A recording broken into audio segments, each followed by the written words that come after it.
자신의 재능으로 세상을 물들이던 한 예술가의 삶이 한순간에 잿빛으로 변하고 황금으로 둘러싸인 성에서 모든 것을 가졌지만 정작 자신의 삶은 갖지 못한 젊은 CEO가 있다.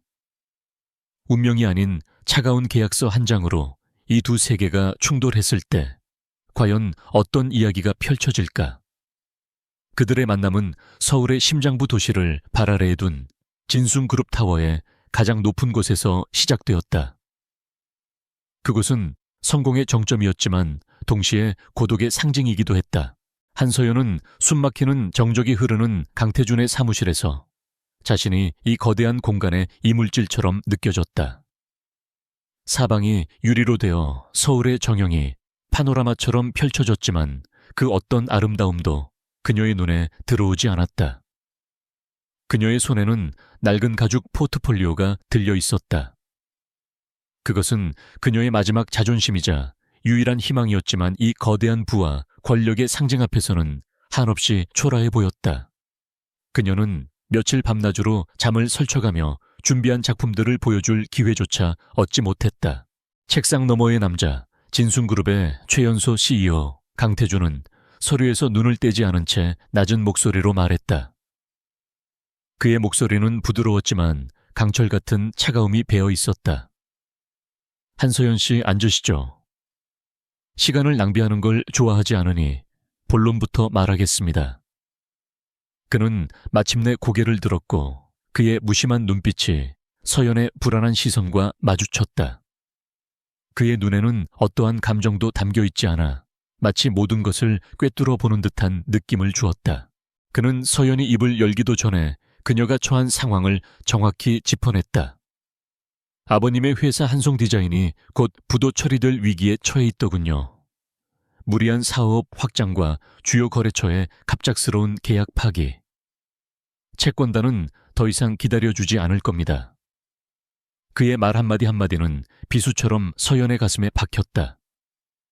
그녀가 어떻게든 막아보려 했던 현실을 그는 너무나도 쉽게 그리고 잔인할 정도로 정확하게 묘사하고 있었다. 마치 오랫동안 모든 것을 지켜보고 있었다는 듯이 서연은 마른 입술을 간신히 열었다.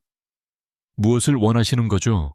저희 회사에 투자라도 하시겠다는 건가요? 희미한 희망이 그녀의 목소리에 섞여 나왔지만 태준은 고개를 저으며 그 마지막 희망에 불씨마저 꺼버렸다. 그는 책상 서랍에서 얇은 서류 봉투 하나를 꺼내 그녀 앞으로 밀었다. 투자가 아닙니다, 한서연 씨.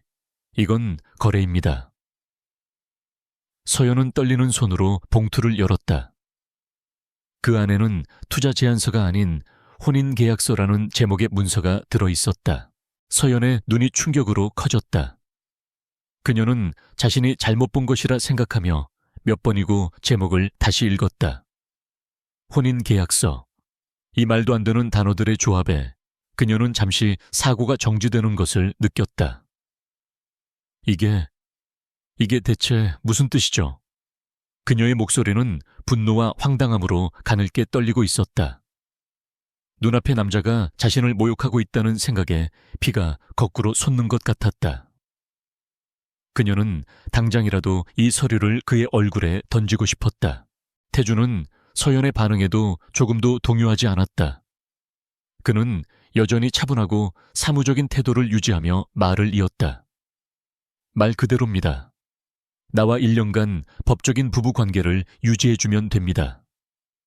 그 대가로 나는 한송디자인의 모든 부채를 청산하고 회사를 정상화시킬 자금을 지원하겠습니다. 그는 마치 날씨 이야기를 하듯 태연하게 말했다. 그의 태도는 이 상황을 더욱 비현실적이고 굴욕적으로 만들었다.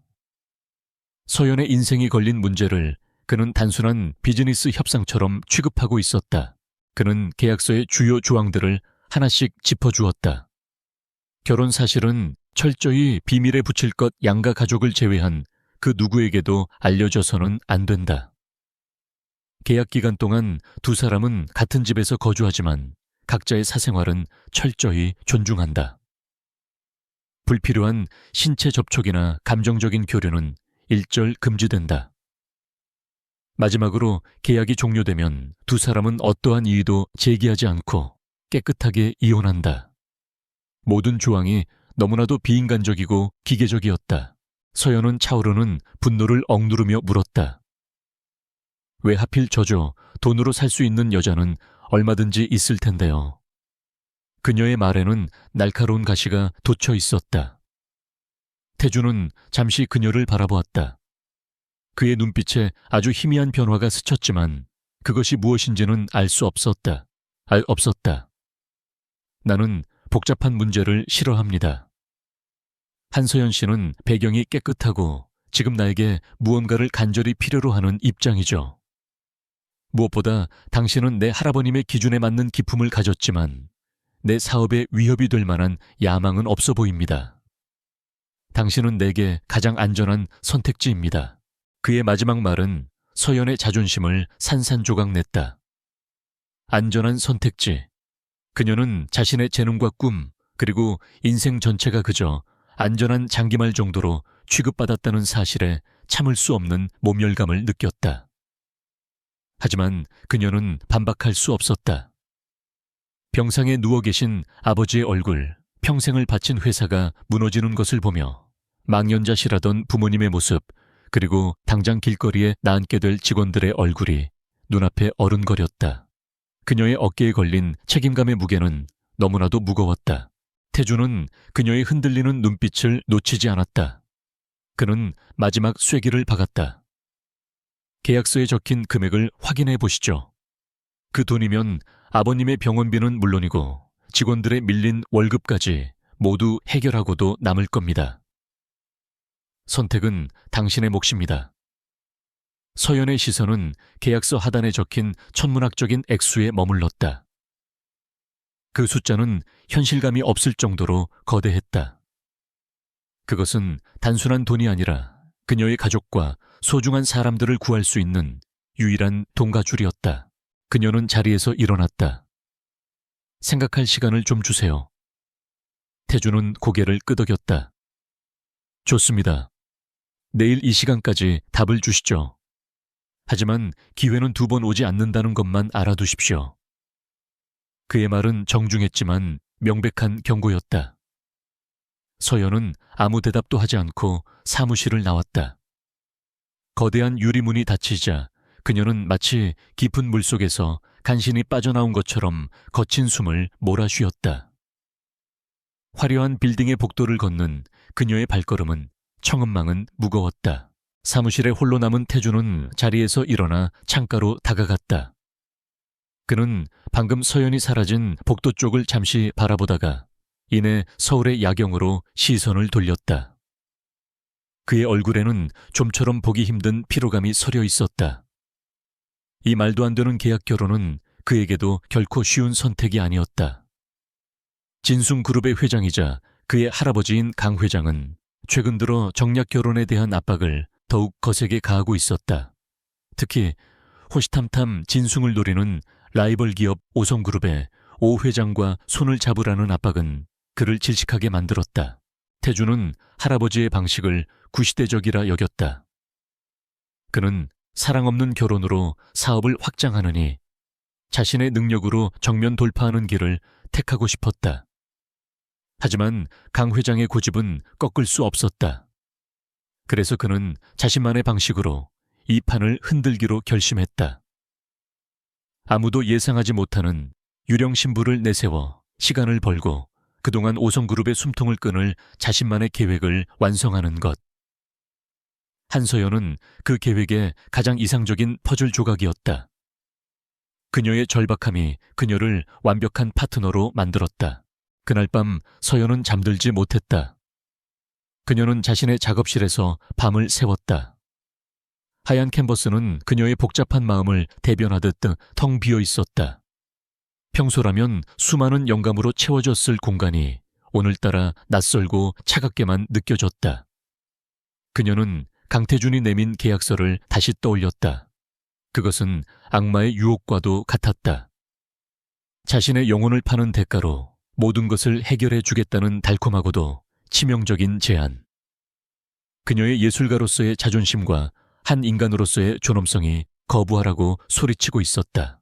하지만 다음 날 아침 병원에서 걸려온 한 통의 전화가 그녀의 마지막 남은 망설임마저 꺾어버렸다. 아버님의 상태가 갑자기 나빠졌다는 소식이었다. 의사는 당장 수술이 필요하지만 병원비를 먼저 해결해야 한다고 조심스럽게 말했다. 전화기 너머로 들려오는 어머니의 흐느낌은 서연의 심장을 갈기갈기 찢어 놓았다. 그녀에게는 더 이상 선택의 여지가 없었다. 자존심이나 미래의 꿈 같은 것들은 가족의 생명 앞에서 너무나도 사치스러운 것이었다. 약속된 시간에 서연은 다시 태준의 사무실을 찾았다. 어제와는 다른 모든 것을 체념한 듯한 단호한 표정이었다. 그녀는 자리에 앉자마자 말했다. 계약을 받아들이겠어요. 하지만 조건이 있습니다. 처음으로 그녀의 목소리에서 단단한 의지가 느껴졌다. 태준은 흥미롭다는 듯 그녀를 바라보았다.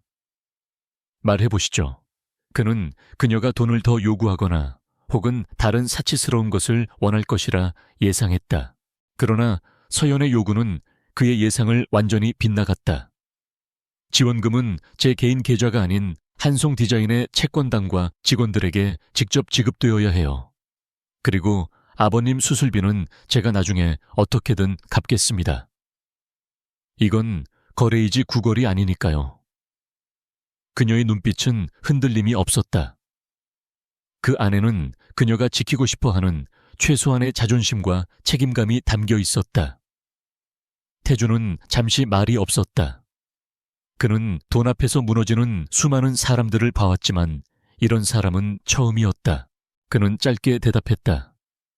알겠습니다. 그렇게 처리하죠.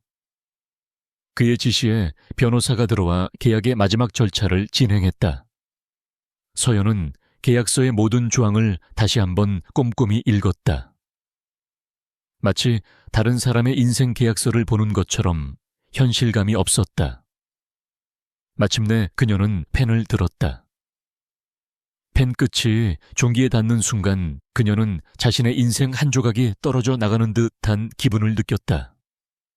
그녀는 망설임 없이 자신의 이름을 적어 내려갔다. 한서연, 그리고 강태준. 두 개의 서명이 나란히 놓이는 순간 그들의 운명은 차가운 계약서의 조항들 아래 단단히 묶여버렸다. 악수도 어떠한 인사도 없었다. 오직 종이 넘어가는 소리와 침묵만이 그들의 계약 성립을 증명할 뿐이었다. 서연은 펜을 내려놓으며 창밖을 보았다. 눈부시게 빛나는 서울의 하늘이 오늘따라 유난히 회색빛으로 보였다. 그녀는 이제 막 자신의 영혼을 팔았다. 계약이 성사된 다음 날 한서연은 자신의 삶에서 가장 소중한 것들만 담은 작은 여행 가방 하나를 들고 강태준의 펜트하우스에 들어섰다. 그곳은 집이라기보다는 잘 꾸며진 거대한 유리 상자 같았다. 서울의 스카이라인이 병풍처럼 펼쳐진 통유리창 최소한의 가구들, 그리고 주인의 취향보다는 투자의 목적으로 걸려있는 듯한 고가의 미술품들. 모든 것이 완벽하게 계산되고 배치되어 있었지만 사람의 온기는 전혀 느껴지지 않았다. 태준의 비서는 마치 박물관 안내원처럼 무미건조한 목소리로 집의 규칙을 설명했다. 서연의 침실과 작업실은 동쪽 끝에, 태준의 서재와 침실은 서쪽 끝에 위치해 있었다. 거실과 주방 같은 공용 공간은 가급적 사용 시간을 달리할 것, 식사와 청소는 가사 도우미가 모두 관리하니 두 사람이 마주칠 일은 거의 없을 것이라는 설명도 덧붙였다. 그들의 결혼 생활은 철저히 분리된 두 개의 섬처럼 운영될 예정이었다. 서연은 낯선 공간의 한 구석에 자신의 작은 이젤을 펼쳤다. 캔버스를 세우고 익숙한 물감 냄새를 맡으니 비로소 숨통이 트이는 것 같았다. 이 차가운 성 안에서 유일하게 자신만의 영역을 만드는 행위는 그녀가 스스로를 지키기 위한 최소한의 저항이었다. 그녀는 이 황금 감옥 안에서 자신의 정체성을 잃지 않기 위해 그림을 그려야만 했다. 그것은 그녀에게 주어진 유일한 탈출구이자 위안이었다. 그렇게 그들의 기묘한 동거가 시작되었다. 아침 식사 시간 두 사람은 거대한 식탁의 양끝에 앉아 신문 넘기는 소리와 식기가 부딪히는 소리만을 배경음악 삼아 말없이 식사를 했다. 복도에서 스쳐 지나갈 때면 어색한 목례를 나누는 것이 전부였다. 때로는 서연이 스케치를 하며 틀어놓은 클래식 음악 소리가 일을 하던 태준의 신경을 거슬리게 했고, 한치의 오차도 없이 돌아가는 그의 규칙적인 일상을 그녀가 무심코 방해하는 일도 있었다. 그들은 서로에게 보이지 않는 벽을 쌓고 그 안에서 각자의 삶을 살아갔다. 태준에게 한서연은 할아버지의 압박을 막아주는 유용한 방패, 그 이상도 이하도 아니었다. 그는 가끔 거실에서 붓을 든 채 캔버스에 몰두해 있는 그녀의 모습을 보았다. 그럴 때면 그의 마음속에 아주 잠깐 스쳐 지나가는 이질적인 감정이 있었지만 그는 애써 그것을 무시하며 다시 서류 속으로 파고들었다. 그녀는 계약의 일부일 뿐 감정을 쏟을 대상이 아니었다. 서연은 이 모든 상황을 묵묵히 견뎌냈다. 가족을 구했다는 사실 하나만으로 그녀는 이 굴욕적인 계약을 감내할 이유가 충분했다. 그녀는 자신의 외로움, 혼란스러움, 그리고 은밀한 분노를 모두 캔버스 위에 쏟아부었다. 이 시기에 그려진 그녀의 그림들은 이전보다 훨씬 더 어둡고 복잡한 감정들을 담고 있었다. 그림은 그녀의 유일한 언어였고 누구에게도 말할 수 없는 그녀의 마음을 비춰주는 거울이었다. 그러던 어느 날 태준이 서재에서 나와 거실에 있는 서연에게 다가왔다. 주말에 진순그룹 창립 기념 파티가 있습니다. 참석해야 합니다. 그의 목소리는 언제나처럼 사무적이었다. 서연은 붓을 든 채 그를 돌아보았다. 제가 왜 계약 조건에는 외부에 저희 관계를 공개하지 않는다고 되어 있지 않았나요?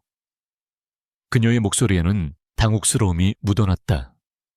사람들 앞에서 그의 아내인 척 연기를 해야 한다는 생각만으로도 숨이 막혔다. 태준의 미간이 살짝 찌푸려졌다. 할아버님의 지시입니다. 제가 교제하는 상대가 있다는 소문을 들으신 모양입니다. 이번 파티에 함께 참석해서 그 소문이 사실임을 증명해야 합니다. 그는 마치 성가신 업무를 처리하듯 말했다. 그는 자신의 신용카드를 테이블 위에 올려놓으며 덧붙였다. 파티에 어울리는 옷과 장신구를 준비하세요. 진숭의 안주인 역할에 흠이 가서는 안 되니까요. 그의 말에는 그녀에 대한 배려가 아닌 오직 비즈니스적인 요구만이 담겨 있었다. 서연은 마치 인형이 된 것 같은 기분을 느끼며 파티를 준비했다. 태준이 준 카드로 그녀는 수많은 명품 드레스들 사이에서 자신을 위한 옷을 골라야 했다. 그녀는 화려함으로 시선을 끄는 대신 차분하면서도 우아한 기품이 느껴지는 짙은 남색 드레스를 선택했다. 그것은 마치 이 모든 상황 속에서도 자신의 본질을 잃고 싶지 않다는 그녀의 무언의 외침과도 같았다. 그녀는 연극 무대에 오르는 배우처럼 스스로에게 주문을 걸었다. 파티 당일 그들은 완벽한 한 쌍의 연인처럼 보였다. 태준은 놀라울 정도로 자상한 파트너 역할을 해냈다. 그는 수많은 사람들 사이에서 서연을 능숙하게 이끌었고 비즈니스적인 미소를 지으며 그녀를 소개했다. 서연 또한 그의 옆에서 주눅들지 않고 자연스러운 미소와 기품 있는 태도로 자신의 역할을 완벽하게 소화해냈다. 태준은 그런 그녀의 모습에 자신도 모르게 놀랐다. 그녀는 그가 생각했던 것보다 훨씬 더 강하고 당당한 사람이었다. 파티의 공기는 화려함 속에 보이지 않는 긴장감이 감돌았다. 오성그룹의 오 회장과 그의 아들 오민혁도 그 자리에 있었다. 오민혁은 노골적으로 질투와 의심이 가득한 눈빛으로 두 사람을 주시했다. 그리고 그 무엇보다 날카로운 시선이 있었으니 바로 태준의 할아버지인 강 회장이었다. 그는 서연을 위아래로 훑어보며 마치 값비싼 물건을 감정하듯 날카로운 눈빛을 보냈다. 그는 결코 쉽게 속아 넘어갈 사람이 아니었다. 강 회장은 일부러 서연에게 다가와 몇 가지 질문을 던졌다. 그녀의 집안 배경부터 시작해서 태준과 어떻게 만났는지에 대한 날카로운 질문들이 이어졌다. 서연은 순간적으로 긴장했지만 이내 침착함을 되찾았다. 그녀는 거짓말을 하는 대신 자신의 감정을 솔직하게, 그러나 교묘하게 포장하여 대답했다. 저는 태준 씨의 흔들림 없는 모습에 끌렸습니다. 회장님께서도 아시겠지만 그는 겉으로는 차가워 보여도 사실은 누구보다 따뜻한 사람이니까요. 그녀의 대답은 강 회장의 허를 찔렀다. 서연의 지혜로운 대처에 강 회장은 더 이상 질문을 하지 않고 의미심장한 미소만을 남긴 채 돌아섰다. 태준은 이 모든 상황을 곁에서 지켜보고 있었다. 그는 서연이 그토록 어려운 상대인 자신의 할아버지를 자연스럽게 대하는 모습에 깊은 인상을 받았다. 그녀는 단순히 계약서에 서명한 여자가 아니었다. 그녀에게는 그가 미처 파악하지 못한 깊이와 힘이 숨겨져 있었다. 오늘 밤 그녀는 그의 파트너로서 완벽한 역할을 해냈다. 무사히 파티가 끝나고 집으로 돌아오는 차 안. 두 사람 사이에는 처음으로 편안한 침묵이 흘렀다. 하루 종일 연기를 하느라 쌓였던 긴장감이 풀리면서 묘한 동질감마저 느껴졌다. 펜트하우스에 도착하자 태준은 평소와 달리 서연에게 술 한 잔을 제안했다. 오늘 수고 많았습니다. 성공적인 비즈니스 파트너와의 축하주 정도는 괜찮겠죠. 그의 목소리에는 아주 희미하지만 분명한 온기가 섞여 있었다. 그들은 서울의 야경이 한눈에 내려다 보이는 거실 소파에 앉아 와인을 마셨다. 알코올과 감정적인 피로감 때문이었을까? 그들의 가면이 조금씩 벗겨지기 시작했다. 태준은 처음으로 그녀에게 자신이 짊어진 진숭그룹의 무게와 할아버지에 대한 압박감에 대해 털어놓았다. 그것은 그가 보여준 첫 번째 약한 모습이었다. 서연 역시 자신의 꿈과 예술에 대한 열정, 그리고 가족을 잃을 뻔했던 두려움에 대해 이야기했다. 그들은 계약서 뒤에 숨겨진 서로의 진짜 모습을 조금씩 발견하고 있었다. 대화가 깊어질수록 두 사람 사이의 공기는 미묘하게 변해갔다. 창밖의 도시 불빛이 아득하게 느껴질 정도로 그들은 서로에게 집중했다. 태준은 자신도 모르게 손을 뻗어 그녀의 뺨에 흘러내린 머리카락을 부드럽게 넘겨주었다. 그의 손길이 닿는 순간 서연은 숨을 멈췄다. 두 사람의 눈이 허공에서 마주쳤고 그 순간 세상의 모든 소리가 사라졌다. 그들의 관계를 지탱하던 가장 중요한 규칙, 감정적인 교류 금지라는 조항이 와인잔 속 얼음처럼 서서히 녹아내리고 있었다. 태준은 홀린 듯 천천히 그녀에게 다가갔다. 서연은 피하지 않았다. 아니, 피할 수가 없었다. 그의 눈동자 속에 비친 자신의 모습을 보며 그녀는 심장이 걷잡을 수 없이 뛰는 것을 느꼈다. 그들의 차가운 계약을 산산조각낼 뜨겁고 위험한 순간이었다. 마침내 그의 입술이 그녀의 입술에 닿았다. 그날 밤의 입맞춤은 모든 것을 바꿔놓았다. 다음 날 아침 펜트하우스의 공기는 이전과 비교할 수 없을 정도로 무겁고 어색했다. 한서연은 자신의 침대에서 눈을 떴지만 지난밤의 기억은 마치 어젯밤에 꾼 생생한 꿈처럼 그녀의 머릿속을 떠나지 않았다. 계약을 어겼다는 죄책감과 함께 그녀의 마음 한구석에서는 정체를 알 수 없는 낯선 설렘이 피어오르고 있었다. 그녀는 자신의 감정이 어디로 향하는지 알 수 없어 혼란스러웠다. 강태준 역시 밤새 잠을 설쳤다. 그는 동이 트기도 전에 일어나 창밖을 내려다보며 복잡한 생각에 잠겨 있었다. 모든 것을 통제해야 직성이 풀리는 그가 어젯밤에는 감정의 고삐를 놓아버렸다. 단순한 비즈니스 관계여야 할 계약이 예측할 수 없는 방향으로 틀어지기 시작했다. 그는 자신의 실수를 인정해야 했지만 그 입맞춤의 순간에 느꼈던 강렬한 이끌림을 부정할 수도 없었다. 한서연이라는 변수는 그의 완벽한 계획에 균열을 내고 있었다. 아침 식탁에서의 침묵은 그 어떤 말보다 더 많은 것을 담고 있었다. 이전의 침묵이 단순한 무관심의 표현이었다면 이제는 서로를 의식하고 있다는 명백한 증거였다. 그들은 애써 시선을 피하며 각자의 접시에만 집중했다. 서연이 무심코 소금통을 집으려다 그의 손등을 스쳤을 때 두 사람 모두 화들짝 놀라며 손을 뗐다. 그 짧은 접촉만으로도 온몸에 전기가 흐르는 듯한 긴장감이 흘렀다. 아무 일도 없었던 척하는 그들의 영예는 너무나도 서툴렀다. 일상으로 돌아가려는 노력은 번번이 실패했다. 그들 사이에 존재하던 보이지 않는 벽에 문이 생겨버린 탓이었다. 태주는 자꾸만 서연에게 시선이 가는 자신을 발견했다.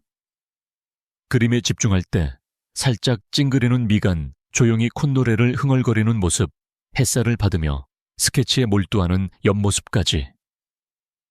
이전에는 전혀 신경 쓰지 않았던 그녀의 사소한 습관들이 그의 눈에 들어오기 시작했다. 그녀는 더 이상 계약서 속의 이름이 아니었다. 서연 또한 태준의 새로운 모습을 발견하고 있었다.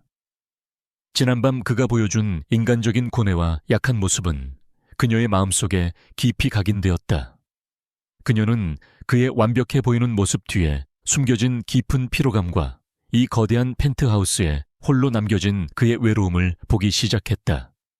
그녀가 알던 냉혈한 사업가 강태준이 아닌 복잡하고 외로운 남자 강태준이 그곳에 있었다. 그녀의 마음속 경계심이 조금씩 허물어지고 있었다. 어느 날 밤 태준은 지칠 대로 지친 모습으로 집에 돌아왔다. 중요한 계약이 틀어져 하루 종일 힘든 시간을 보낸 뒤였다. 그가 무거운 발걸음으로 서재로 향하려 할 때 주방 카운터 위에 놓인 따뜻한 찻잔 하나를 발견했다. 김이 모락모락 피어오르는 허브티였다. 주변에는 아무도 없었다. 그는 말없이 찻잔을 들어 한 모금 마셨다. 따뜻한 온기가 온몸으로 퍼져나가며 그의 얼어붙었던 마음을 조금이나마 녹여주었다. 이름 모를 작은 친절이 그 어떤 위로의 말보다 더 큰 힘을 발휘했다. 한편 진순그룹의 창립 기념 파티 이후 오민혁의 심기는 매우 불편했다. 그는 강태준 옆에 서 있던 한서연이라는 여자를 도저히 이해할 수 없었다. 그녀는 너무나도 완벽했고 강태준의 옆자리에 어울리지 않을 정도로 기품이 있었다. 그는 직감적으로 두 사람의 관계가 평범하지 않다는 것을 느꼈다. 강태준의 약점을 잡기 위해서라면 그 여자부터 파헤쳐야 했다. 그는 자신의 비서에게 은밀한 지시를 내렸다. 오민혁은 신뢰할 수 있는 사설 탐정을 고용했다. 한서연이라는 여자에 대해 모든 것을 알아내 가족, 과거, 강태준과의 관계까지. 그들이 숨쉬는 것, 먹는 것 하나까지 전부 보고해. 분명 어딘가에 균열이 있을 거야. 그의 목소리에는 사업적인 경쟁심과 함께 강태준을 향한 지독한 질투심이 뒤섞여 있었다. 그는 강태준의 완벽한 성에 작은 흠집이라도 내고 싶어 안달이 나 있었다. 사설 탐정은 즉시 움직이기 시작했다. 그는 먼저 한서연의 가족 배경부터 조사했다. 그리고 곧 한송 디자인이 최근 심각한 자금난을 겪다가 갑작스럽게 회생했다는 사실을 알아냈다. 진순그룹의 후계자가 왜 곧 부도날 회사의 딸과 갑자기 연인 행세를 하는가? 아무리 생각해도 사랑이나 조건만으로는 설명되지 않는 부자연스러운 그림이었다. 탐정의 보고를 받은 오민혁은 흥미로운 단서를 잡았다는 생각에 입꼬리를 올렸다. 이러한 위험이 다가오는 것을 전혀 알지 못한 채 펜트하우스 안에 두 사람은 어색한 평화를 이어가고 있었다. 어느 날 태준의 비서가 그에게 보고서를 한 부 올렸다. 한송 디자인의 모든 부채가 청산되었고 서연이 요구했던 대로 직원들의 안정자금까지 모두 이체되었다는 내용이었다. 회사는 서서히 정상 궤도에 오르고 있었다. 태준은 보고서를 말없이 내려다보았다. 계약은 순조롭게 이행되고 있었다. 단지 계약 당사자들의 마음만 빼고 그날 오후 서연은 어머니로부터 한 통의 전화를 받았다. 몇 달 만에 처음으로 듣는 밝고 기쁨에 찬 목소리였다. 아버지의 수술이 성공적으로 끝났고 빠르게 회복하고 있다는 소식이었다. 서연은 전화기를 붙잡고 소리 없이 눈물을 흘렸다. 그녀가 치른 희생이 헛되지 않았다는 안도감과 기쁨이 한꺼번에 몰려왔다. 그리고 그 순간 그녀는 강태준에게 복잡한 고마움을 느꼈다. 그가 아니었다면 이 모든 것은 불가능했을 것이다. 그날 저녁 서연은 큰 용기를 내어 태준의 서재를 찾아갔다. 그는 여전히 퇴키 서류 더미에 파묻혀 있었다. 저기, 그녀의 조용한 목소리에 그가 고개를 들었다. 고맙습니다. 우리 가족을 위해 해준 모든 것들에 대해서요. 그녀의 목소리는 작았지만 진심이 담겨 있었다. 태준은 잠시 놀란 듯 그녀를 바라보았다. 그는 이내 평소의 표정으로 돌아와 대답했다. 계약의 일부였을 뿐입니다. 하지만 그의 목소리는 평소보다 덜 차갑게 느껴졌다.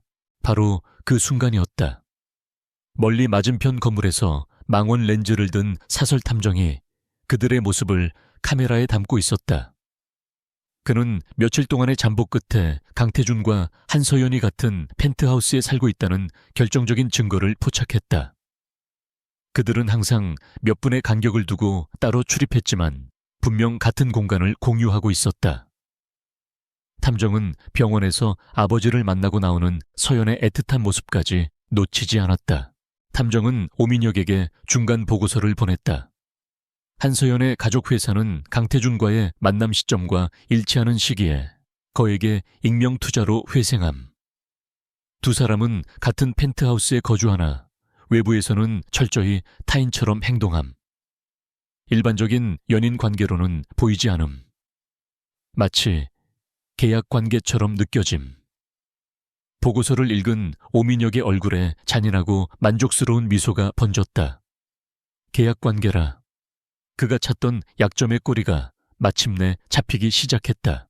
오민혁은 사설 탐정의 보고를 받은 뒤 강태준을 공격할 효과적인 방법을 찾아냈다. 그는 강태준의 아킬레스건이 될 만한 사업을 목표로 삼았다. 그것은 바로 진숭그룹이 미래 성장 동력으로 삼고 야심차게 추진 중인 최고급 주거 단지 프로젝트 엘리시안이었다. 오민혁은 교묘하게 조작된 정보를 언론에 흘리기 시작했다. 엘리시안의 건축 디자인이 유럽의 유명 건축가 작품을 표절했으며 값싼 저급 자재를 사용하고 있다는 악성 루머였다. 루머는 소셜미디어를 통해 걷잡을 수 없이 퍼져나갔다. 진숭그룹의 주가는 눈에 띄게 흔들렸고 프로젝트의 잠재적 구매자들은 계약을 망설이기 시작했다. 강태준이 직접 기획하고 이끌어온 엘리시안 프로젝트는 시작도 하기 전에 좌초될 위기에 처했다. 이것은 단순한 사업적 위기를 넘어 그의 경영 능력과 리더십에 대한 직접적인 도전이었다.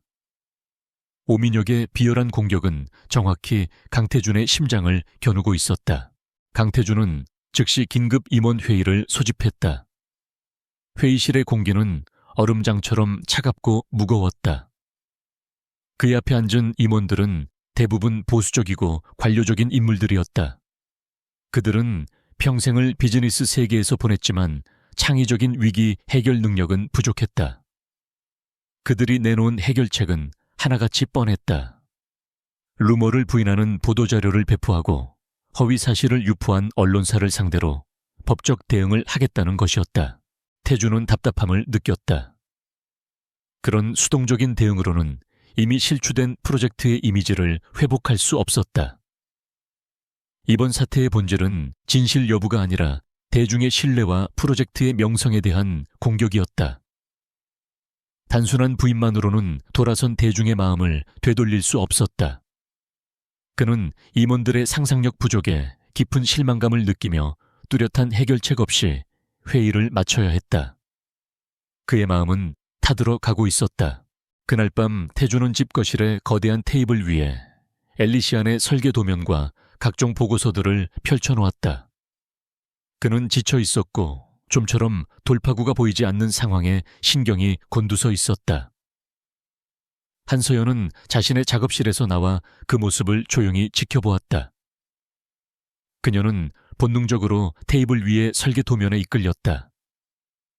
예술가로서 그녀는 도면의 선과 형태가 만들어내는 조형미를 한눈에 알아볼 수 있었다. 처음에는 망설였다. 계약상 그녀가 그의 일에 관여할 자격은 없었다. 하지만 그녀는 그가 얼마나 절박한지 느낄 수 있었고, 무엇보다 설계 도면이 가진 문제점을 발견했다. 엘리시안의 디자인은 기술적으로는 완벽했지만 그 안에는 이야기와 영혼이 빠져 있었다. 차갑고 이성적인 계산만으로 지어진 건물. 그것이 표절 시비에 쉽게 휩쓸린 근본적인 이유였다. 감성적인 공감대를 형성하지 못하는 디자인은 그 자체로 취약했다. 서호연은 큰 용기를 내어대어 그에게 다가갔다. 제가 상관할 일은 아니지만 혹시 한 말씀 드려도 될까요? 그녀의 조심스러운 목소리에 태주는 지친 눈을 들어 그녀를 바라보았다. 그는 새로운 관점이 절실했고 지푸라기라도 잡는 심정으로 고개를 끄덕였다. 그녀는 숫자나 마케팅 전략 대신 예술과 감성에 대해 이야기하기 시작했다. 문제는 디자인 자체가 아니에요. 이 건물에는 누구도 따라할 수 없는 고유한 정체성이 없어요. 그녀의 목소리는 차분했지만 확신에 차 있었다. 사람들은 단순히 건물을 사는 게 아니에요. 그들은 꿈과 라이프 스타일을 사는 거죠. 우리는 엘리시안의 그 누구도 흉내낼 수 없는 영혼을 불어넣어야 해요. 그녀의 제안은 파격적이었다. 루머를 반박하는 대신 아예 판을 새로 짜자는 것이었다. 건물 자체를 하나의 거대한 예술 작품으로 만드는 야심찬 공공 미술 프로젝트를 시작하는 것이다. 실력 있는 젊은 한국 예술가들과 협업하여 로비 정원 옥상 등 공간, 곳곳에 독창적인 설치 미술 작품을 설치하는 계획이었다. 그녀는 제안의 핵심을 짚었다. 엘리시안을 단순한 고급 주거 공간이 아닌 살아있는 미술관으로 만드는 거예요. 예술이 일상이 되는 공간이라는 새로운 스토리를 입히는 거죠. 그렇게 되면 표절 시비는 자연스럽게 의미를 잃게 될 거예요. 그녀의 아이디어는 어둠 속에서 한 줄기 빛과도 같았다. 위기를 기회로 전환시킬 수 있는 대담하고 창의적인 발상이었다. 태주는 처음에는 당황했지만 이내 그녀의 말에 깊이 빠져들었다. 비즈니스 위기 상황에서 예술이라니. 그의 임원들은 분명 돈 낭비라며 비웃을 터였다. 하지만 그녀의 설명을 들을수록 그의 머릿속은 명확해졌다. 이 계획은 진순그룹의 문화적 수준을 과시하고 긍정적인 언론의 관심을 유도하며 수준 높은 잠재 고객들에게 강력하게 어필할 수 있는 최고의 전략이었다. 그것은 논란의 판 자체를 바꾸는 그 누구도 예상치 못한 천재적인 한 수였다. 그는 마침내 결단을 내렸다. 전체적인 기획안을 만들어 보세요. 이사회에는 내가 직접 보고하겠습니다. 그의 말에 서연의 눈이 커졌다. 그는 단순히 그녀의 의견을 듣는 것을 넘어 그녀를 신뢰하고 기회를 주기로 한 것이다. 그날 밤 두 사람은 처음으로 진짜 팀이 되었다. 그들은 밤을 새워가며 서연의 예술적 비전과 태준의 날카로운 사업적 감각을 결합하여 구체적이고 강력한 기획안을 만들어냈다. 커피와 뜨거운 열정으로 가득한 밤이었다. 이사회는 예상대로 거세게 반발했다. 여기는 부동산 개발 현장이지 미술관이 아닙니다. 한 원로, 임원이 소리쳤다. 하지만 태주는 물러서지 않았다. 그는 서연의 비전을 자신의 언어로 바꾸어 철저한 데이터와 예상 수익률을 근거로 임원들을 설득했다. 그의 확신에 찬 태도와 기획안의 대담함은 마침내 완고했던 임원들의 마음을 움직이는 데 성공했다. 거대한 도박에 가까운 계획이 승인되는 순간이었다. 엘리시안 아트 레지데온스라는 새로운 이름으로 프로젝트는 다시 태어났다. 진순그룹은 대규모 기자회견을 열어 새로운 계획을 발표했다. 그들은 과거의 루머에 대해 변명하는 대신 훨씬 더 매력적이고 압도적인 미래의 비전을 제시했다. 언론과 대중의 반응은 폭발적이었다. 프로젝트는 혁신적이고 문화적으로 의미 있는 시도라는 찬사를 받았고, 표절 논란은 사람들의 기억 속에서 순식간에 잊혔다. 오민혁의 공격은 처참한 실패로 돌아갔다. 그는 진숭그룹에 상처를 입히려다 오히려 그들의 프로젝트를 전 국민에게 홍보해준 꼴이 되었다. 엘리시안의 사전 분양 문의는 이전보다 몇 배나 폭주했다. 그날 저녁 펜트하우스에서 태준과 서연은 TV를 통해 자신들의 성공을 알리는 뉴스를 함께 지켜보고 있었다. 태준은 조용히 TV를 끄고 그녀를 돌아보았다. 그의 눈에는 처음으로 숨김없는 진정한 감탄이 담겨 있었다. 우리가 해냈군요. 그가 말했다. 우리라는 그 한마디가 그들의 관계가 더 이상 계약이 아닌 진정한 파트너십으로 변했음을 알리고 있었다. 엘리시안 프로젝트의 성공적인 재도약 이후 펜트하우스의 공기는 완전히 달라졌다. 어색한 침묵이 감돌던 공간은 이제 편안한 온기로 채워지기 시작했다. 강태준과 한서연은 더 이상 거대한 식탁의 양끝에 앉지 않았다. 그들은 자연스럽게 가까이 앉아 식사를 했고, 대화는 단순한 의례적인 인사를 넘어 서로의 일상에 대한 진정한 관심으로 이어졌다. 그는 그녀의 그림에 대해 물었고, 그녀는 그의 사업에 대해 질문했다. 어느 날 저녁 거실에서 서연은 스케치에 몰두하고 있었고, 태준은 보고서를 읽고 있었다. 문득 고개를 든 그는 잠시 동안 캔버스에 집중하는 그녀의 모습을 말없이 바라보았다. 그는 진심 어린 존경심을 담아 말했다. 당신은 정말 놀라운 재능을 가졌어요. 그의 칭찬에 서연은 옅은 미소를 지었다. 그 미소를 시작으로 그들의 대화는 이전과는 다른 깊이로 흘러갔다. 그들은 서로의 삶에 대해, 그리고 마음속 깊은 상처에 대해 이야기하기 시작했다. 서연은 아버지에 대한 이야기를 꺼냈다. 평생을 바쳐 회사를 일구어온 아버지의 열정과 그 모든 것이 한순간에 무너지는 것을 지켜봐야 했던 고통을 담담하게 털어놓았다. 그녀가 회사를 지키고 싶었던 이유는 단순히 돈 때문이 아니었다. 그것은 아버지의 꿈과 정체성을 지키는 일이었기 때문이었다. 그녀의 이야기에 귀를 기울이던 태준. 역시 처음으로 자신의 속내를 드러냈다. 그는 진숭그룹의 후계자라는 왕관의 무게와 언제나 완벽해야 한다는 압박감 속에서 살아온 자신의 과거를 이야기했다.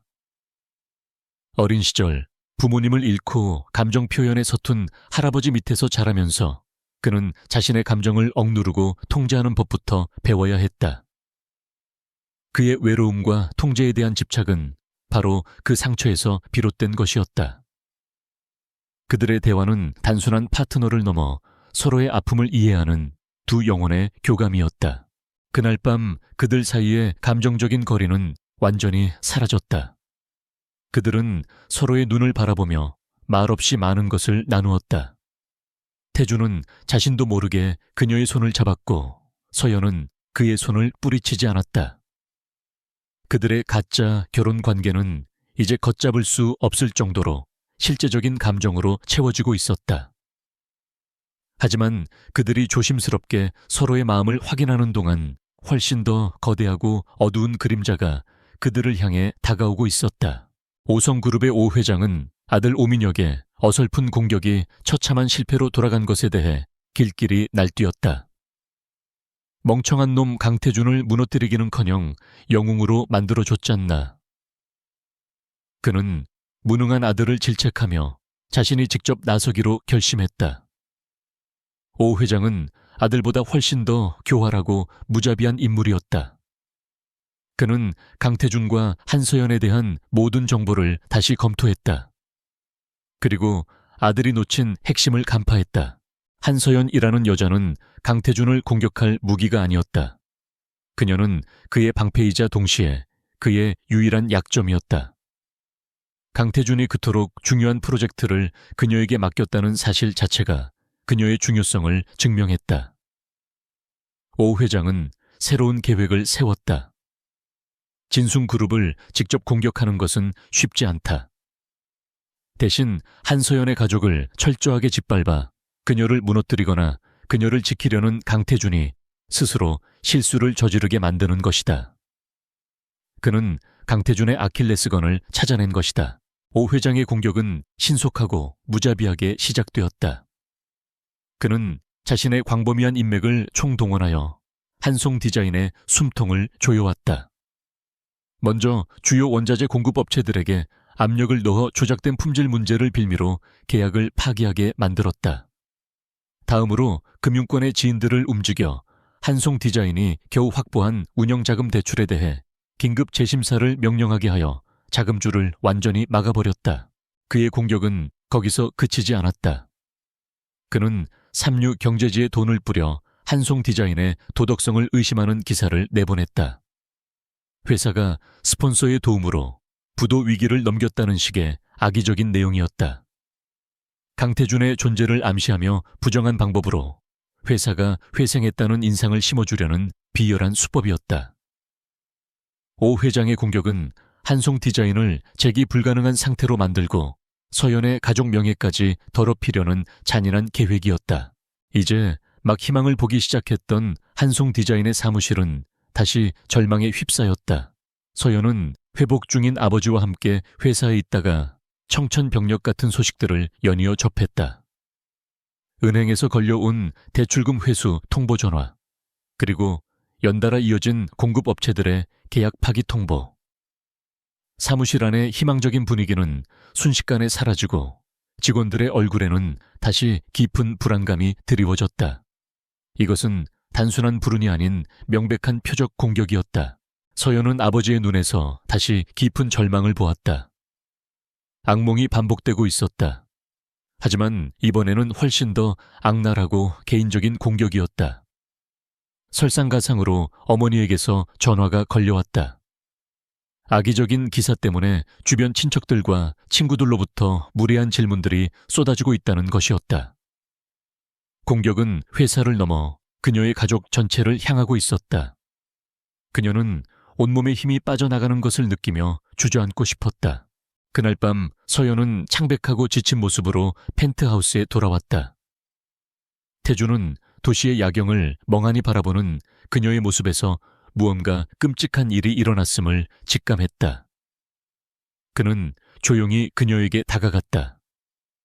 서연은 두려움과 분노가 뒤섞인 떨리는 목소리로 오늘 있었던 모든 일들을 털어놓았다. 이건 나 때문이에요. 당신과 엮였기 때문에. 그들이 당신을 공격하기 위해 우리 가족을 파괴하고 있어요. 태주는 굳은 표정으로 그녀의 말을 들었다. 그는 단번에 이것이 오 회장의 수법임을 알아차렸다. 그가 예상했던 것보다 훨씬 더 잔인하고 비열한 방식이었다. 그의 심장 속에서 뜨거운 분노와 함께 죄책감이 치밀어 올랐다. 자신의 전략적인 선택이 결국 그녀와 그녀의 무고한 가족을 위험에 빠뜨린 것이다. 그는 서연의 떨리는 어깨에 조용히 손을 얹었다. 그의 목소리는 낮았지만 그 안에는 서늘한 결의가 담겨 있었다. 이건 당신 탓이 아닙니다. 이건 내 싸움이에요. 그리고 내가 약속하죠. 반드시 그 대가를 치르게 만들 겁니다. 그들은 건드리지 말아야 할 사람을 건드렸습니다. 강태준의 굳은 약속은 한서연에게 큰 힘이 되었다. 그녀는 더 이상 혼자가 아니었다. 태준의 전폭적인 지원 아래 그의 비서실과 법무팀은 즉시 한송디자인을 향한 공격을 방어하기 시작했다. 그들은 새로운 공급업체를 찾고 은행과 협상하며 오성그룹이 만들어낸 불을 끄기 위해 동분서주했다. 하지만 이것은 방어전일 뿐 근본적인 해결책은 아니었다. 그러던 중 서연은 현재의 공격 방식이 과거 한송디자인이 처음 위기를 맞았을 때와 소름 끼칠 정도로 유사하다는 것을 깨달았다. 주요 거래처의 갑작스러운 이탈, 이해할 수 없는 이유로 무산된 해외 투자, 그리고 악의적인 소문들. 그때는 모두가 그저 운이 나빴다고 경영 판단의 실수였다고 생각했다. 하지만 오 회장의 공격을 직접 겪고 나니 모든 것이 다르게 보이기 시작했다. 그녀는 아버지께서 마지막까지 아쉬워했던 해외 투자건을 떠올렸다. 모든 것이 순조롭게 진행되다가 마지막 순간에 투자자가 석연치 않은 이유로 발을 뺐었다. 지금 와서 생각해보니 그 모든 것이 너무나도 부자연스러웠다. 그녀는 싸늘한 예감에 휩싸였다. 이건 불운이 아니었어요. 처음부터 계획된 함정이었어요. 오 회장은 이번이 처음이 아니었던 거예요. 그녀의 목소리는 분노로 가늘게 떨리고 있었다. 그녀의 깨달음은 모든 것의 판도를 바꾸었다. 이것은 더 이상 현재의 위기를 막는 싸움이 아니었다. 과거의 범죄를 파헤치고 아버지의 명예를 되찾는 정의의 싸움이었다. 서연의 눈에는 더 이상 피해자의 무력함 대신 진실을 밝히려는 강한 의지가 불타올랐다. 그녀는 더 이상 물러서지 않을 것이다. 태주는 그녀의 변화를 보며 그녀를 돕겠다는 자신의 결심이 더욱 확고해지는 것을 느꼈다. 이것은 이제 그녀만의 싸움이 아닌 그들의 공동의 사명이었다. 태주는 자신의 가장 신임 많은 신복인 김 이사를 불렀다. 그는 진순그룹의 전략기획실을 총괄하는 인물로 태준의 오른팔과도 같았다. 김 이사 지금부터 다른 업무는 모두 중단하게. 자네 팀의 유일한 임무는 한서연 씨를 도와 오성그룹과 오 회장의 모든 비리를 파헤치는 일이야. 샅샅이 먼지 하나까지 전부다. 그의 명령은 단호했다. 진순그룹의 막강한 정보력과 자원이 오직 한 사람 오 회장을 향해 움직이기 시작했다. 그들의 조사는 한송 디자인이 무너졌던 과거에서부터 시작되었다. 김 이사의 팀에 소속된 최고의 재무 분석가와 변호사들이 낡은 서류와 기록들을 파헤치기 시작했다. 그들은 서연이 언급했던 문제에 해외 투자 펀드에 집중했다. 몇 주간의 끈질긴 추적 끝에 그들은 마침내 자금의 흐름 속에서 결정적인 연결고리를 찾아냈다. 그 투자 펀드는 유령 회사였으며 그 배후에는 오성그룹이 비밀리에 소유한 자회사가 있었다. 이것은 오 회장이 의도적으로 한송 디자인에 자금난을 유도했다는 명백한 증거였다. 서연은 단순히 기다리지 않았다. 그녀는 아버지의 오랜 사업 파트너들의 이름, 과거의 주요 계약 내용 등 자신의 기억을 총동원하여 조사팀에 중요한 단서들을 제공했다. 그녀의 기억은 차가운 데이터에 인간적인 맥락을 부여했고 조사의 방향을 잡는 데 결정적인 역할을 했다.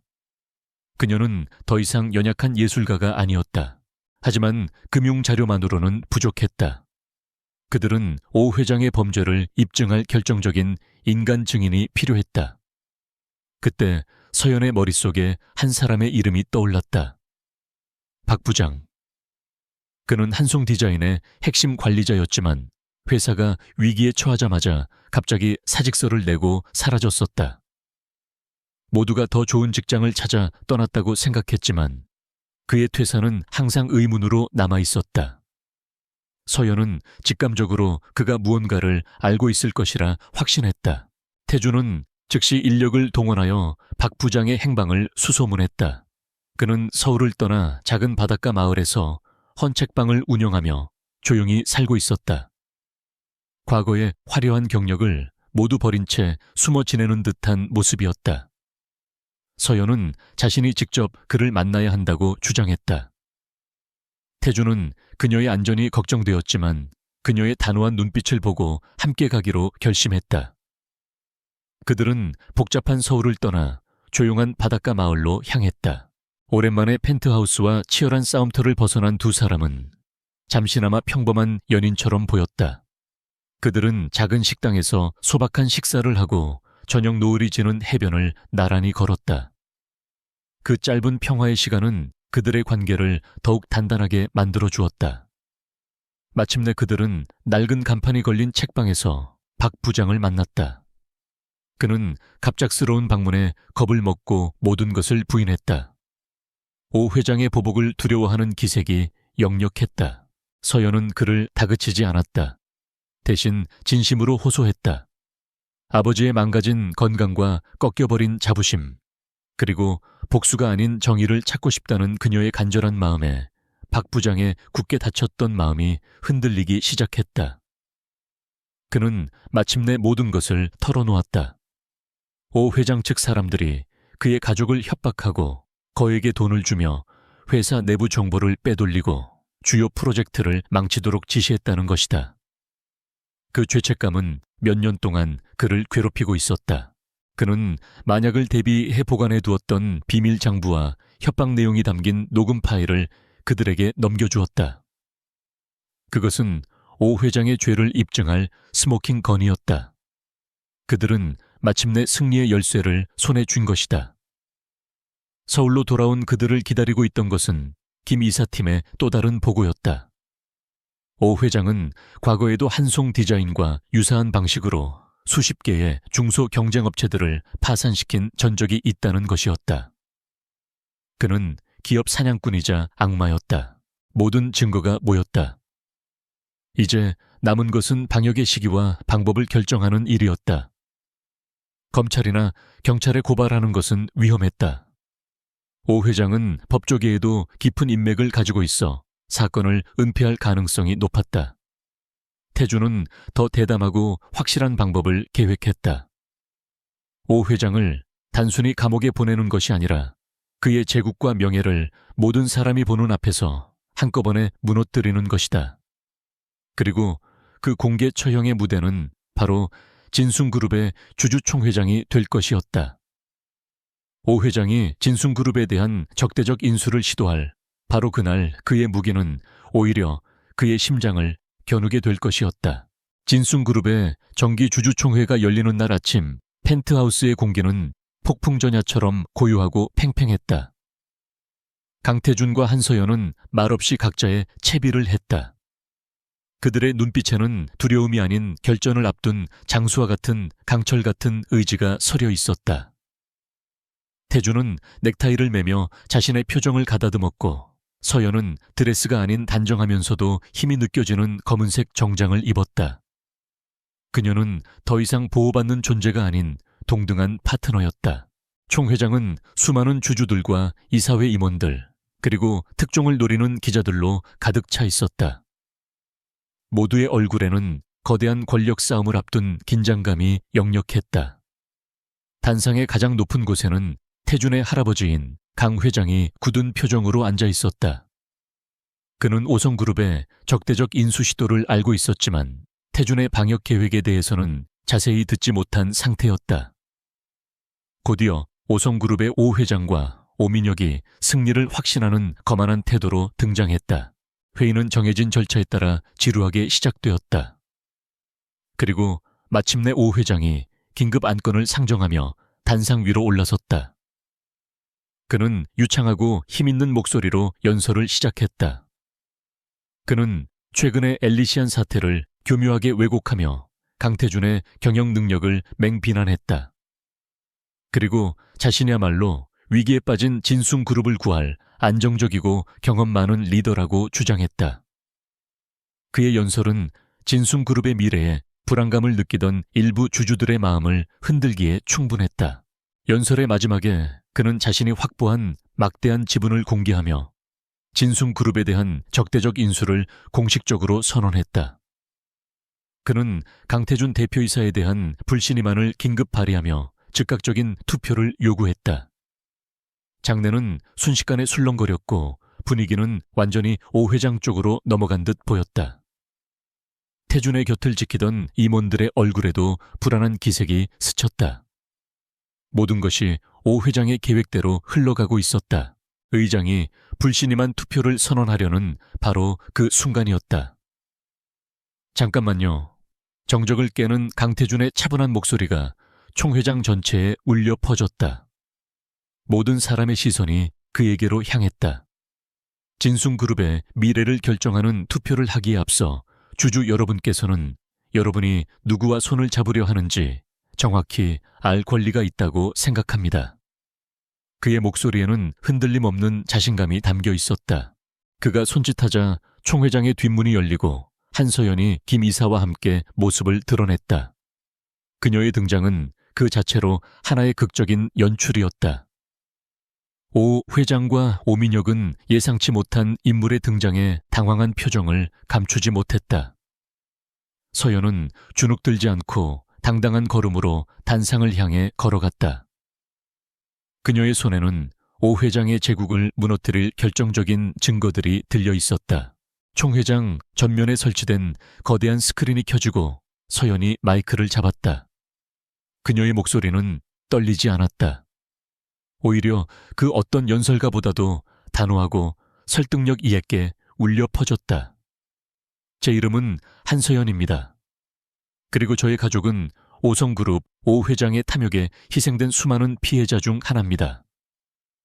그녀의 첫마디는 장내에 거대한 파문을 일으켰다. 그녀는 차갑고 이성적인 목소리로 준비한 증거들을 하나씩 공개하기 시작했다. 스크린에는 오성그룹의 자금으로 운영된 유령 회사의 계좌 내역 조작된 재무 보고서, 그리고 한송 디자인을 파산으로 몰아넣었던 모든 과정이 명백하게 드러났다.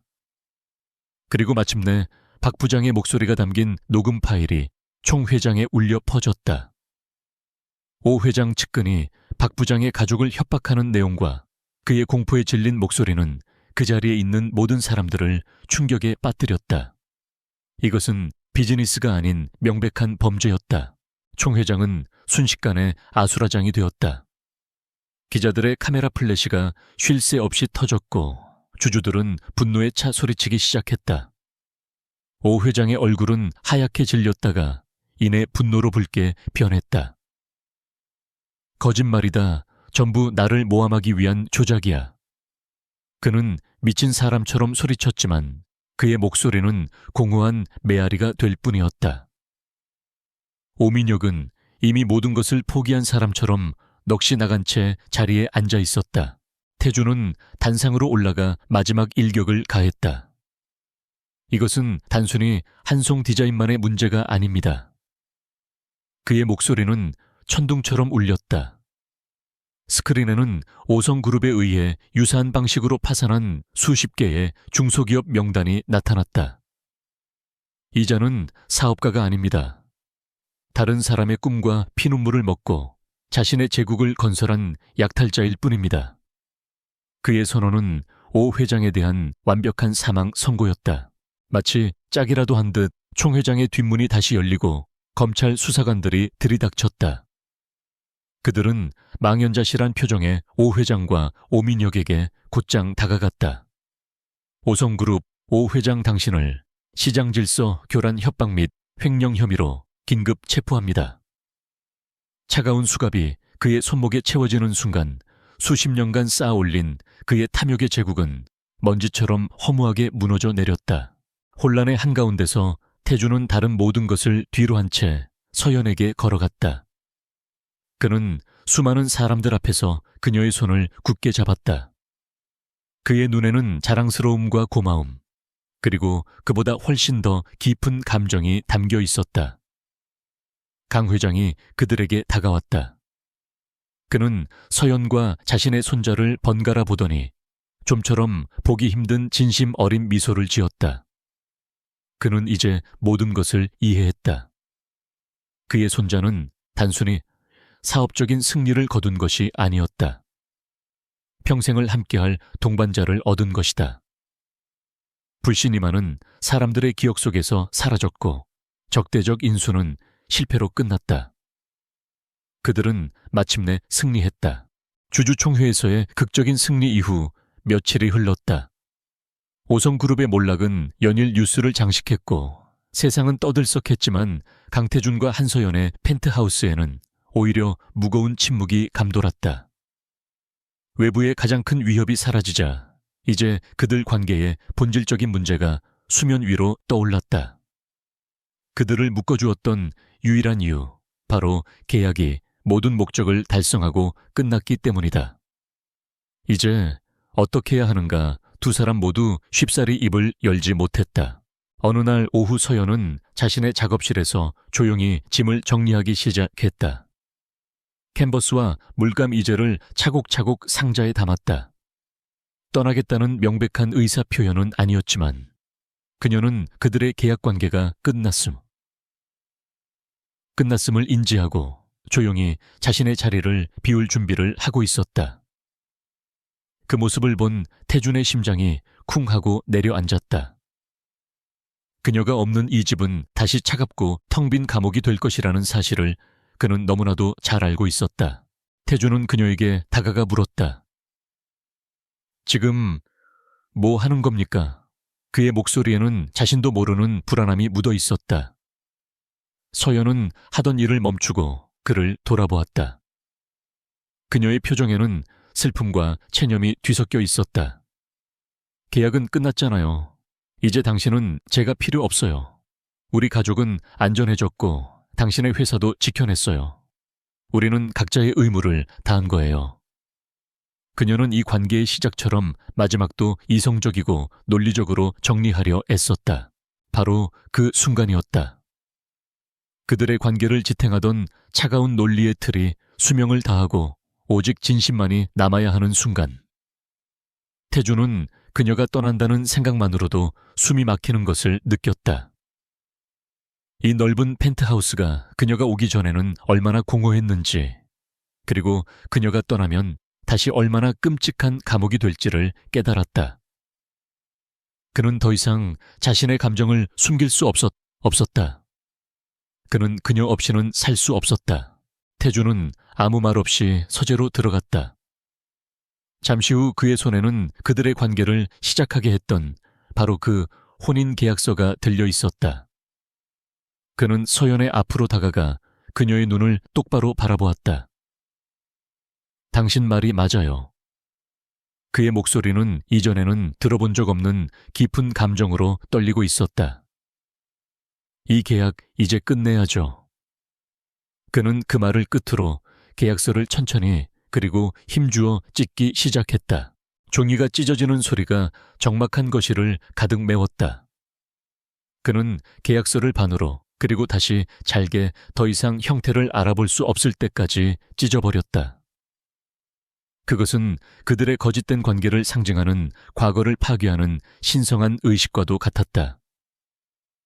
이 서류는 내 인생 최대의 실수였습니다.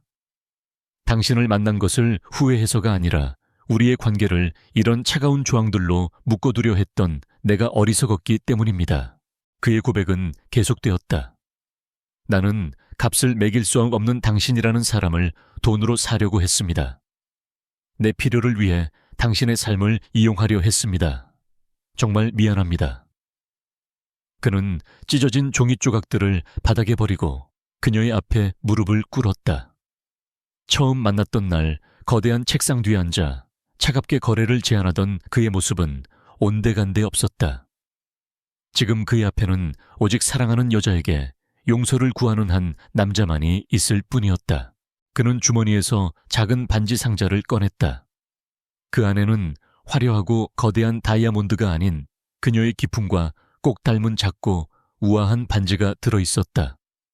한서연 씨, 우리의 시작은 거짓이었고 계약이었습니다. 하지만 나는 내 남은 평생을 바쳐 그 거짓을 가장 위대한 진실로 만들고 싶습니다. 더 이상 계약상의 파트너가 아닌 나의 아내가 되어주시겠습니까? 이번에는 진심으로 나와 결혼해주세요. 서연의 눈에서 뜨거운 눈물이 흘러내렸다. 그것은 슬픔의 눈물이 아닌 기쁨과 안도의 눈물이었다. 그녀는 고개를 끄덕였고 태준은 떨리는 손으로 그녀의 손가락에 반지를 끼워주었다. 그는 자리에서 일어나 그녀를 품에 가득 안았다. 그들의 새로운 시작을 알리는 길고도 뜨거운 입맞춤이었다. 바닥에 흩어진 계약서 조각들이 그들의 과거를 뒤로하고 새로운 미래가 시작되었음을 알리고 있었다. 몇 달 후 그들의 결혼식이 열렸다. 비밀리에 진행되었던 이전과는 달리 이번에는 모든 사람의 축복 속에서 열리는 공개적인 축하였다. 결혼식은 그녀가 직접 디자인한 예술 작품들로 가득한 아름다운 정원에서 열렸다. 그곳은 그의 세계와 그녀의 세계가 완벽하게 조화를 이루는 공간이었다. 완전히 건강을 되찾은 그녀의 아버지가 자랑스러운 얼굴로 딸의 손을 잡고 신랑에게 인도했다. 강 회장은 가장 앞자리에서 그들을 흐뭇한 미소로 지켜보았다. 그들은 서로를 향한 진심 어린 서약을 나누었다. 그는 더 이상 그녀의 CEO가 아닌 평생의 동반자가 되겠다고 맹세했다. 그녀는 더 이상 그의 방패가 아닌 그가 돌아올 수 있는 따뜻한 집이 되겠다고 약속했다. 그들의 사랑은 더 이상 연기가 아니었다. 그것은 모두가 지켜보는 앞에서 맹세한 그들의 유일한 진실이었다. 그리고 1년 후, 한때는 차갑고 텅 비어 있던 펜트하우스는 이제 따뜻한 온기와 사랑으로 가득 차 있었다.